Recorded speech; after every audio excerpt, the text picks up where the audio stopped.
eto, tong ibon na to, March board to, tapos pinuwersa ko siya na August yata, pinuwersa ko na kalagitnaan ng Bulacan. Hindi nakabalik tong ibon na to. Tapos after 1 month, bumalik siya. Yung ganito niya, warak to eh. Oh, nadali siguro ng... Oo, ng pero tuyo na. After siguro mga 2 weeks, kinarga ko na uli.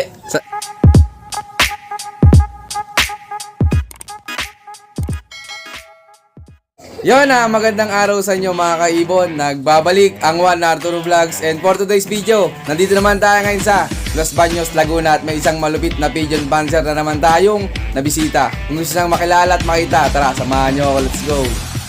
Magandang umaga mga kalapatis. Ako nga pala si Renante Ramos ng Pigeon Panzer ng Laguna, aka Tens Ramos. Ayun, sir. Ayan, unang-una, salamat kay sir sa pag-unlock na makapag-loop visit sa kanya. Ayan, nandito tayo ngayon sa kanyang munting loop.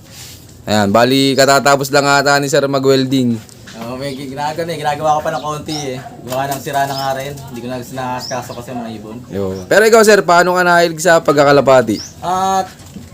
2014 nung nahilig ako eh, gawa ng yung kasama ko sa trabaho dati, meron siyang nahalpasan na kalapate.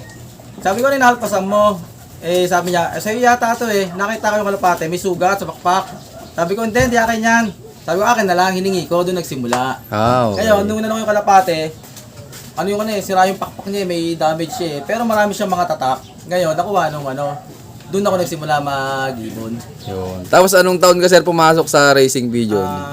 2014. 2014. Tapos sir, anong unang best ka nakatikim ng panalo? Doon din, 2014 din. Abo, okay sir Bali, unang sabak mo sa karera sir, nakapanalo ka kagad. Bali, third overall yata ng ng North yun. Unang karera ko yun, yung ibon, naka-South Race yun ng 2015. Batang-bata, 3 buwan. Siyempre, bago pa lang, sinabak ko. Tuloy-tuloy naman, hanggang sa makadulo, hanggang sa nanalo. Boy, so magaling Pati pooling nakakadali siya ng mga pooling mabilis talaga siya eh. Yun ay anak sir nung may tatak? Oo. Ayun na yung anak nun. Bali, nandito pa yun sir?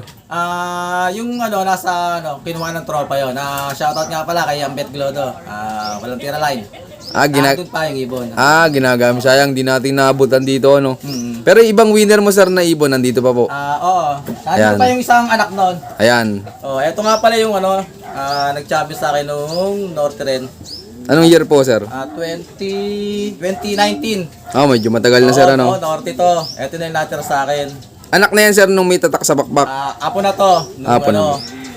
Nung may kasi ang naging foundation ko noon, dalawang magkapatid yun, yung babae ang tinira ko. Yung babae na yon, lahat ng inaanak noon sa akin, talagang pumwesto. Kumbaga nagbigay siya ng ng champion sa akin. Ayun yung mga naging ko. Eto, 2014 to, sa IPRA ko nilaro, 2019 to, sa IPRA ko nilaro, super set winner siya, 5 lang kami. Tapos sa Young Bird, 4th overall yata to sa Young Bird. Magaling. Bali, anong bloodline nan sir? Dun nga sa apo nung nadampot ko. Tapos, ang pinaka lolo nito, yung kay Chris Ward Pialde na Grisel na na nag-champion ng Norte rin. Talagang winner din pala yung magulang sir. Parang tanda ko, tawag nila rin pito-pito kasi dalawang club yun, Juarez champion yun. Tapos, 7 trophy. Kaya si Pito-Pito. Pito-pito trophy ang Pito-Pito tawag nila. Yun palang Bali dahilan. ito yung nun, yung apo. So, kamusta yan sir nung kinakarera mo sir? Simula first lap. Okay, kasi tong ibon na to, bali na-late ako ng ng breed. March board to, tapos pinuwersa ko siya ng mga June, July, mga August yata. Pinuwersa ko ng kalagitnaan ng Bulacan. Hindi nakabalik tong ibon na to. Tapos after 1 month, bumalik siya. Yung ganito niya, warak to eh. Nadali siguro ng... pero tuyo na. Nung bumalik. Ngayon sabi ko, ginupit ko lang. Yung niya, sobrang balat, ginupit ko lang. Hanggang sa after siguro mga 2 weeks, kinarga ko na uli. Saan ang training naman sir? Basta malayo siya, lampas na ng Gapan, malapit na mag-derby. Nueva Ecija sir Sabi ko, matagal ka naman sa Norte, baka sakali. Umuwi. Hanggang sa dalawang club pinanalo dito eh. Sa dalawang club ba po nanalo? Kasi nakakombine sa LPFC.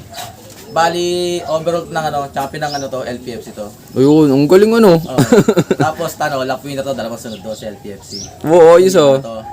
Tapos, ginawa mo ng breeder ngayon, sir? Oh, ginawa ko na siyang breeder kasi siya na lang natitira. Bali, ang naging lahi naman nito, anak nito yung yung pinapanalo nila Mike lahi nito yun Bali, may mga nanalo na ding anak yan, sir? Oh, nakina Mike yung nito yung ibang lahi nito. Ayun. Pero ikaw, sir, hindi mo ba na-testing dito sa mismong loop mo? Hindi, ngayon pa lang uli na kasi sa mga tumigil niya ako sa pagkakarera, sa mga tropa. Pinapalaro mo lang, sir? Oo. Kasi nga, medyo busy talaga ako sa trabaho hindi ko talaga masikaso. Di sinong natutok sa mga ibon niyo dito, boss? Pagka yung anak ko lang pagka bago pumasok, parutukayan niya na. Pag uwi, pararontahin. Pagka minsan, hindi na, wala na Ayun. Di, tinuro nyo na lang sa anak niyo yung mga dapat gawin. Basta patuka lang, tsaka pagdating ng hapon, ng gabi, pagdating ko, nahawakan ko na lang sila, tinitignan ko na kung okay yung katawan. Pag hindi okay yung katawan, hindi ko na lang kinakarga. Ayun. Di, nahilig na din, sir, yung anak niyo sa pag-iibon. Oo, nahilig na rin. Wow, Pag marami na rin kaibigan ng mga nag-iibon Marami na rin nang-aarbor ng mga ibon, Di, kasama niyo dito yun, boss, mag-abang. Oo, minsan pagka siya pinag-aabang ko. Kasi boss, minsan wala ka din pag kahit Sunday. Oo. Sabi ko, pagka pasan mo na lang sa akin yung sticker, ikakalak ko na lang. Ayun. Pagka derby na. Ayun, ayan, abangan natin sa mga susunod na karera yung mga magiging anak pa nito. Binigyan mo ng bansag yan, boss. Oo, kasi putik. Putik. Ba't putik, boss? Kasi, kada win niya may putik. Natukod ano? Oo, natukod to. Kaya pero meron isang kapatid to, na kaya na naman, shoutout kay paring Baclo Terte, nasa kanya, isang kapatid dito, na, yun naman talaga, totally speed hanggang Santa Ana. Talagang nananalo din sa kanya. Oo, kasi Santa Ana, pangatlo ako sa kalaking nun, 1.3 may kitang speed nun Ay, ang bilis, sir, Oo, yung nasa kanya na hen. Kapatid nito yun. Pero ikaw, sir, mag-out ka ng mga magiging anak pa nan, baka may makaibig na viewers natin Kalimitan din naman ako nag-out kasi sa mga, pagka na-arbor lang mga kumpare, doon lang ako talaga nagbibigay. Kalimitan din naman ako nag-out. Minsan, pagka may nakasundahan akong tao na nangangarera, mga baguhan, binibigyan ko lang sabi, sige, bibigyan na lang kita, punta ka sa bahay, bigyan ka ng gift bird. Ganun lang. Ayan, nasa... Pero dito sa magbenta, birang-bira akong benta kasi gusto ko pagka nagbenta ako, sigurado na ako yung gusto ko kasi tumapos ng karera para hindi mapapahiya, boss Oo, ibig sabihin nasa kanila na problema kasi tumapos ng karera hindi na sa inyo na problema. Ayun, salamat, sir. Yan, ikaw, Sir Teds, anong maibibigay mong tips dyan sa mga viewers natin dyan sa pag-iibon? Sa mga newbie, may bibigay kong tip, lang kayo, tuloy-tuloy lang ang habang ngayon sa para sa akin, kung gusto niyo talagang at hilig niyo talaga, kumuha na kayo sa mga nananalo talaga. Yung mga subok na nananalo, na tuloy-tuloy, na consistent, mas maganda magsimula sa tama kaysa sa mali. Kaysa kumuha ka na kung saan, tapos ilang taon na, halos hindi ka pa nananalo, hanggang sa magsawa ka na lang. Kaya mapapayo ko lang sa kanila, doon lang sila kumuha sa talagang nananalo na na fancier. Tsaka be humble lang lagi. Ganun lang ganun pagkakarera.